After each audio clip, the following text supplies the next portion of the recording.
Here is a quick updated tutorial on my Hippy backflip speed glitch, showing off some new concepts and implements that I've experimented with to seemingly make it even faster, as well as my quickest chained variant that I've been doing. Looks a little something like this.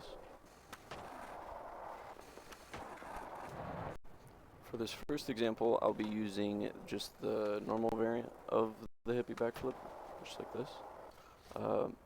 First thing I'll say, and this applies to both of the speed glitches, hold the trigger the entire time you're doing the flip, because it keeps the board closer to you and allows you to press Y a little bit earlier, which is, I talked about in a previous video, where a lot of the rotational speed comes from, and it allows you to go a little bit faster. For the second part of this, it's pressing up on your right stick right after you call the board. Like as soon as you press Y or triangle, you want to press your right stick up for this normal variant.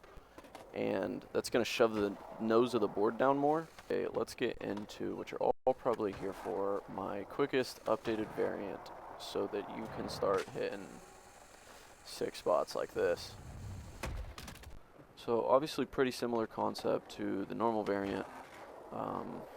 With whatever trigger you're using, you need to hold it the whole time. Same concept.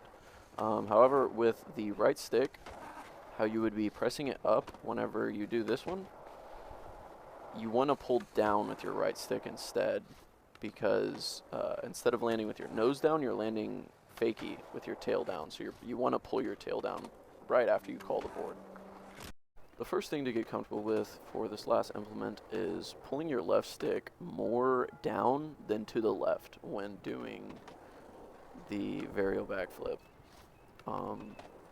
I've noticed that this makes your character do a 180 faster than if your stick is a little bit more to the left than down. You need to be familiar with